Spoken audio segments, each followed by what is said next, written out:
the theory of evolution is really the fact of evolution, and it would be a lot less confusing if scientists were less pernickety and actually used the word fact in the everyday sense that everybody would then understand. Evolution is a fact. We are cousins of chimpanzees. We are descended from animals that would have been described as fish if we'd seen them today. Do you think that there's any one particular piece of evidence, if you see if that will change people's minds about creationism? I wouldn't expect their minds to be changed by fossils, really. I think the more convincing evidence probably is the evidence from comparison of modern animals, because we have plants, because we have so many different species, and by comparing them with each other, particularly comparing the molecular genetics, which is nowadays very easily done because all living creatures have the same genetic code. So you have an exact digital count of the similarities between every species and every other species. And if you look at that pattern of similarities, it falls perfectly into a hierarchical tree. It's a family tree.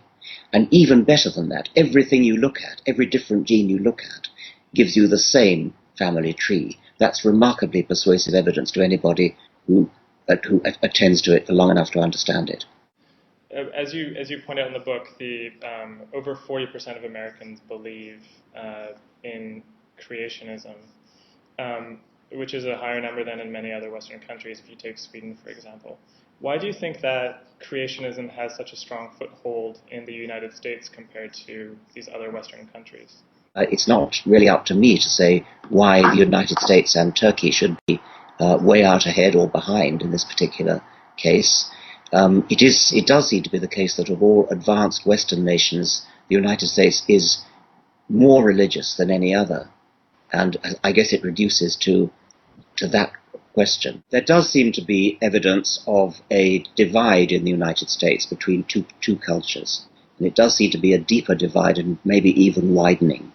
But perhaps we don't see that in European countries. There seems to be a divide between, what shall we say, the Sarah Palin voters and the Barack Obama voters, who seem to be more bitterly split than the corresponding divides in other countries. Who did you have in mind as a reader for the book when you wrote it? Because it seems like it may be difficult for a creationist to read this book without seeming a little bit insulted. I'm not really aiming it at a dyed-in-the-wool creationist. I don't think they really read books anyway, except one book. So no, it's aimed at the intelligent layperson who does read books and who vaguely knows a little bit about evolution and vaguely knows that there are creationists and maybe even vaguely thinks that he's a creationist himself, but who is curious and wants to know the evidence. In the past few years, obviously, with the God delusion, you've become, in some ways, sort of an evangelist for the atheist movement and for defending Darwinism, certainly, but then also a certain kind of anti-religiousness. How have you dealt with becoming, in some ways, a more polarizing figure? I like to think the God delusion is a humorous book. I think actually it's full of laughs, and people who describe it as a polarizing book or as an aggressive book, I suspect very often they haven't read it, but they've read other people reacting to it. That has put out the idea that the God delusion is an aggressive book, and you've heard words like strident and shrill.